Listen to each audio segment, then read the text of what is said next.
I don't know, man. Everybody's asking the same question, but even I wish I knew more about Bilal. But then, let's keep our fingers crossed and see if it does happen for all of us. മമ്മൂക്കെ പോലെ തന്നെ അത്രത്തോളം contrast അല്ല ആ വേറെ സ്വാഗുള്ള ഒരാളാണ് ജീവിയും. അദ്ദേഹത്തിന്റെ കൂടെ combo ഉണ്ടായിരുന്നല്ലോ. എങ്ങനെ ഉണ്ടായിരുന്നു ഒരു ഫേസ് ടു ഫേസ് ഉള്ള റിയാക്ഷൻസ് ഉണ്ടാവും? അത്രയും ഹിസ്റ്ററീസ് ഉള്ള ഒരു ലെജൻഡ് തന്നെയാണ് അദ്ദേഹം. എങ്ങനെ ഉണ്ടായിരുന്നു ആ ഒരു കോമ്പോ, അവരുമായിട്ടുള്ള എക്സ്പീരിയൻസ്, സാറുമായിട്ടുള്ള എക്സ്പീരിയൻസ് ഉണ്ട്? ഗൗതം സാറുമായിട്ട് ആദ്യം തന്നെ സ്ക്രീൻ സ്പേസ് ഷെയർ ചെയ്യാൻ പറ്റിയതിൽ ഒത്തിരിയധികം സന്തോഷം. കാരണം നമ്മളെല്ലാവരും ആരാധിക്കുന്ന സ്പെഷ്യലി ഗേൾസ് കുറച്ച് അധികം ഫാൻസ് ഉണ്ട് സാറിന്. അത്രയും ഒരു റൊമാൻറ്റിക് ഡയറക്ടറാണ് ഗൗതം സാറ്. അപ്പം ഗൗതം സാറിന്റെ കൂടെ സ്ക്രീൻ ഷെയർ ചെയ്യുക, അല്ലെങ്കിൽ സാറിന് ആദ്യമായിട്ട് കാണുന്നതൊക്കെ എന്ന് പറഞ്ഞു കഴിഞ്ഞാൽ തന്നെ എന്താ പറയാ, വളരെ സന്തോഷമുള്ളൊരു കാര്യമായിരുന്നു. സാറിന്റെ കൂടെ ആയിരുന്നു നമ്മുടെ ആ ടീമിന് most of the combination scenes ഉണ്ടായിരുന്നത്. അതുകൊണ്ട് തന്നെ നല്ലൊരു ബോണ്ടിങ് ഉണ്ടായിരുന്നു സിനിമയിൽ. നമ്മുടെ ആ ഒരു ടീമിനൊരു ബോണ്ട് ഉണ്ടല്ലോ, അത് ത്രൂ ഔട്ട് ദ ഫിലിം ഷൂട്ടിലും സെറ്റ്സിലും എല്ലാം അതുപോലെ തന്നെ മെയിൻറ്റെയിൻ ചെയ്യാൻ വേണ്ടി പറ്റിയിട്ടുണ്ട്. അപ്പോൾ ഗൗതം സാറിനെ കാണുന്ന സമയത്ത് ആദ്യത്തെ ദിവസമൊക്കെ നമുക്ക് ഭയങ്കര പേടിയായിരുന്നു, 3 പേർക്കും, സിദ്ധുവേട്ടനായാലും ഡിനുചേട്ടനായാലും എനിക്കായാലും. പക്ഷെ സാർ അത് ഭയങ്കര ഈസിലി ഹാൻഡിൽ ചെയ്ത്, സാറിന് അറിയാം കാരണം എത്രത്തോളം പേടി വരും നമ്മുടെ പോലത്തെ ആൾക്കാർ വരുന്ന സമയത്ത് എന്നുള്ള രീതിയിൽ അത് വളരെ ഈസി ആയിട്ട് ഹാൻഡിൽ ചെയ്തിട്ടുണ്ടായിരുന്നു. So feeling very lucky to be part of this movie. Aishwarya, എങ്ങനെ ഉണ്ടായിരുന്നു? ഇന്നലെ സിനിമ നല്ല റെസ്പോൺസുകൾ വന്നുകൊണ്ടിരിക്കുകയാണ്. എങ്ങനെയുണ്ട് മറ്റുള്ള റിയാക്ഷൻസ് ഒക്കെ എങ്ങനെ ഉണ്ടായിരുന്നു? I M feeling very very happy, extremely grateful. എല്ലാവർക്കും പടം ഇഷ്ടമായി എന്ന് കേട്ടു. ആൻഡ് റിവ്യൂസ് ഒക്കെ എല്ലാം പോസിറ്റീവ് ആണ്, എല്ലാവർക്കും ഇഷ്ടപ്പെട്ടു. ആൻഡ് വളരെ സന്തോഷം, extremely grateful and extremely happy. തിയേറ്ററിലൂടെ വന്ന് കാര്യങ്ങളായി ആറാട്ടണ്ണൻ, പെരേര, അങ്ങനത്തെ കുറച്ച് പേരുണ്ട്. അപ്പം സിനിമാക്കാരെ തന്നെ പറയുന്നത് ഇങ്ങനെയുള്ളവരെ പ്രൊമോട്ട് ചെയ്യരുത്, മീഡിയാസ് ഇങ്ങനെയുള്ളവരെ പ്രൊമോട്ട് ചെയ്യാൻ പാടില്ല, സിനിമ ദോഷം ചെയ്യുന്നുണ്ട് എന്ന്. അപ്പം ഈ സിനിമയിൽ തന്നെ സന്തോഷ് വർക്കി ഒരു സീൻ ഉണ്ടായിരുന്നു. അപ്പോൾ ഭയങ്കര സീരിയസ് ആയിട്ട് ഉള്ള മൊമെന്റിലെ ഒരു സീനിനകത്ത് അദ്ദേഹത്തിന് വരുന്നു, പെട്ടെന്ന് ആളുകൾ ഞെട്ടിപ്പോയി. അപ്പോൾ സിനിമയിലുള്ളവർ തന്നെ ഇങ്ങനെ രണ്ടു പക്ഷം പറയുമ്പോൾ എന്താണ് ചെയ്യുന്നത്? അത് ഡയറക്ടറുടെ കോളാണ്. അത് എനിക്ക് എന്തുകൊണ്ടെന്ന് അതെന്താ എങ്ങനെയാണ് ഇവിടെ വന്നതെന്നുള്ളത്, പക്ഷെ ഞാൻ ഭയങ്കരമായിട്ട് എൻജോയ് ചെയ്തൊരു മൊമെന്റ് ആയിരുന്നു.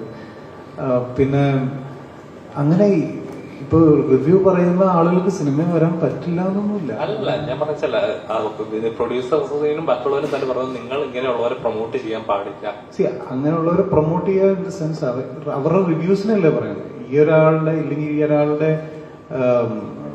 എന്താ പറയുക, ഫേസ് വാല്യൂനെയോ ഫെയിമിനെയോ അയാൾക്കുള്ള ഒരു പബ്ലിക് ഇമേജ് ഉണ്ടല്ലോ, അതിനെ യൂട്ടിലൈസ് ചെയ്യുന്നതിൽ എന്താണ് തെറ്റ്? ഇപ്പൊ ഇവിടെ ഇൻസ്റ്റാഗ്രാം റീൽ എടുക്കുന്ന ആളുകൾ എത്രയോ പേര് ഇപ്പൊ സിനിമയിലുണ്ട്. അത് അവരുടെ പബ്ലിക് ഇമേജിനെ യൂട്ടിലൈസ് ചെയ്യുന്നില്ലേ? അവർക്കുള്ള ആ ഒരു ഇമേജിനെ അതുപോലെ തന്നെ യൂട്ടിലൈസ് ചെയ്യുന്നതാണ്. അപ്പൊ അതിൽ തെറ്റൊന്നുമില്ല.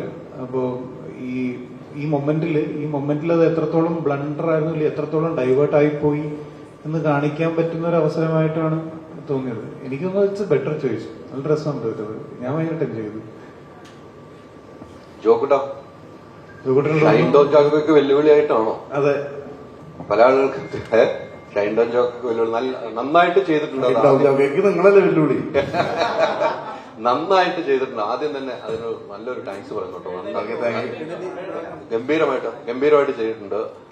എങ്ങനെയാണ് ആ ഒരു സീനിലേക്ക് ഈ മമ്മൂക്കയുടെ കൂടെ, ഷൈൻ ഡോൺ ജോക്ക് ഇപ്പൊ മമ്മൂക്കയുടെ കൂടെ മമ്മൂക്ക അഭിനയിച്ചു വെച്ച എല്ലാ സിനിമയിലും മമ്മൂക്ക കൂടെ കൊണ്ടു കിടക്കുവാണ്. ആ സിനിമയിലേക്ക് തന്നെ മമ്മൂക്കയുടെ കൂടെ തന്നെ എത്താൻ പറ്റി, മമ്മൂക്കയുടെ കൂടെ ഷെയർ ചെയ്യാൻ പറ്റിയ സ്ക്രീൻ വലിയൊരു എക്സ്പീരിയൻസ് അല്ലായിരുന്നു? അത് എങ്ങനെയുണ്ടായിരുന്നു പറയൂ. അടിപൊളിയായിരുന്നു. മമ്മൂക്കയുടെ ആദ്യമായിട്ടാണ് അഭിനയിക്കുന്നത്. മമ്മൂക്ക ഫാൻ ബോയ് ആയിരുന്നില്ല പണ്ട്, പക്ഷെ ഇപ്പൊ ആയിക്കൊണ്ടിരിക്കുന്നു, ശ്രമിക്കുന്നു അതിന്. അങ്ങനത്തെ പരിപാടികളൊക്കെ ഉള്ളൂ. ഷൈൻ്റെ കസിൻ, ഷൈൻ്റെ അനിയൻ തന്നെയാ, സ്വന്തം അനുജനാട്ടോ. അതാണ് പല ആൾക്കാർ ഷൈൻ്റെ സ്വന്തം അനുജനാണ്. ഉണ്ടാവും, വേറെ ദിവസങ്ങളും ഉണ്ട്.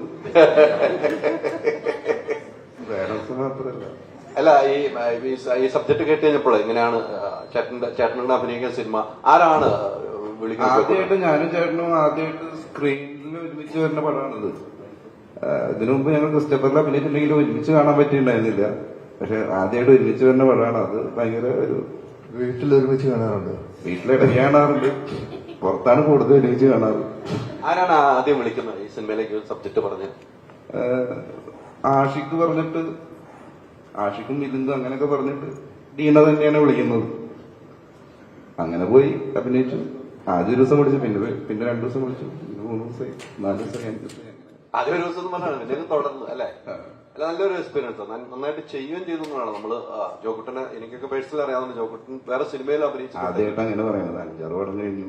അതെ, വേറെ സിനിമകൾ ചെയ്തിട്ടുണ്ടെങ്കിൽ ഇത് മമ്മൂക്കാടൊപ്പം അഭിനയിക്കുമ്പോൾ ഉള്ള അങ്ങനെ ഒരു ടെൻഷൻ ഉണ്ടായിരുന്നു. മമ്മൂക്കാടൊപ്പം സ്ക്രീൻ ചെയ്യുമ്പോൾ അവിടെ ഡയലോഗ് വരുന്നുണ്ട്, മമ്മൂക്കാടൊപ്പം നിൽക്കണം. അതിനെ നിങ്ങൾ ടെൻഷൻ എന്നാണോ പറയുക? പിന്നെ എന്താ പറയണ്ട പറയും. എനിക്കറിയില്ല എന്താ പറയണ്ടില്ല. ജോക്കുട്ടൻ എന്താണ് അനുഭവിച്ചത്? എനിക്ക് അനുഭവിച്ച എന്താന്ന് പറയാൻ പറ്റുന്നില്ലല്ലോ. ഇപ്പോഴാണ് ഷൈൻ ടോം ആക്കിയത്. എന്താണ്